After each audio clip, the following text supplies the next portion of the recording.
रेणुका की शादी को 5 साल हो चुके थे। वह एक सरकारी स्कूल में शिक्षिका थी और उसका पति मयंक एक बैंक में कार्यरत था। उनका जीवन व्यवस्थित था, सुबह जल्दी उठना, बच्चों को पढ़ाना, शाम को खाने की थाली और फिर टीवी के सामने चुप्पी में डूबा एक और दिन। पर कुछ था जो अधूरा था।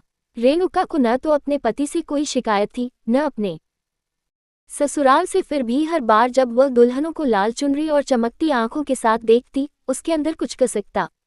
एक शाम स्कूल के सांस्कृतिक कार्यक्रम में उसे कॉलेज के दिनों का मित्र रोहित अचानक मिल गया।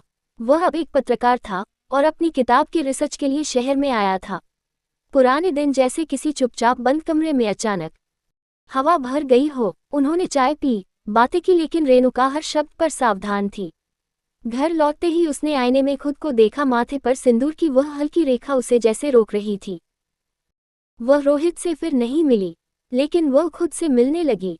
अगले हफ्ते उसने अपनी पहली कविता स्कूल की दीवार पत्रिका पर लगाई, फिर एक लोकल अखबार में कॉलम शुरू किया। मयंक ने कुछ नहीं कहा, पर धीरे धीरे उसने महसूस किया कि वह रेणुका को अब नए नजरिए से देख रहा था। एक सुबह मयंक ने चुपचाप रेणुका की कविता वाली कटिंग फ्रेम कर दी और दीवार पर टांग दी। उस दिन रेणुका ने सिंदूर की उस हल्की रेखा को मुस्कान के साथ देखा। अब वह सिर्फ जिम्मेदारी की नहीं, पहचान की भी निशानी बन गई थी।